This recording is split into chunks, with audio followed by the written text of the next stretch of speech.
السلام علیکم ورحمۃ اللہ وبرکاتہ۔ تعلیم الاسلام مکمل 4 حصے۔ تالیف حضرت علامہ مفتی کفایت اللہ رحمۃ اللہ علیہ۔ چوتھا حصہ چل رہا ہے۔ آج کا تازہ عنوان ہے مفسدات نماز کا بیان۔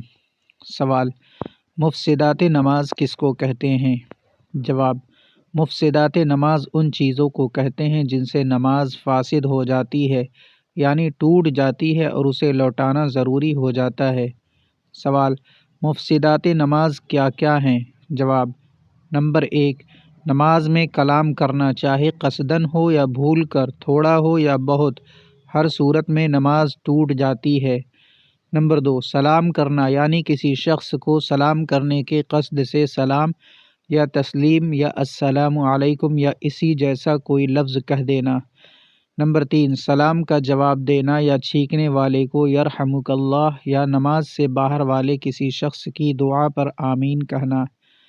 نمبر 4، کسی بری خبر پر انا للہ و انا الیہ راجعون پڑھنا، یا کسی اچھی خبر پر الحمدللہ کہنا، یا کسی عجیب خبر پر سبحان اللہ کہنا۔ نمبر 5، درد یا رنج کی وجہ سے آہ یا اف کرنا۔ نمبر 6، اپنے امام کے سوا کسی دوسرے کو لقمہ دینا یعنی قرات بتانا۔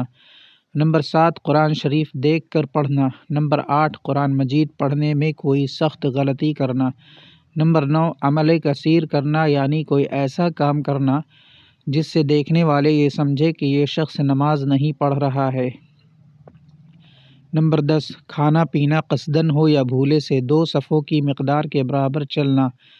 نمبر 12، قبلے کی طرف سے بلا عذر سینہ پھیر لینا۔ نمبر 13، ناپاک جگہ پر سجدہ کرنا۔ نمبر 14، سطر کھل جانے کی حالت میں 1 رکن کی مقدار ٹھہرنا۔ نمبر 15، دعا میں ایسی چیز مانگنا جو آدمیوں سے مانگی جاتی ہے، مثلاً یا اللہ مجھے آج 100 روپے دے دے۔ نمبر 16، درد یا مصیبت کی وجہ سے ایسی طرح رونا کہ حروف ظاہر ہو جائیں۔ نمبر 17، بالغ آدمی کا نماز میں قہقہہ مار کر یا آواز سے ہنسنا۔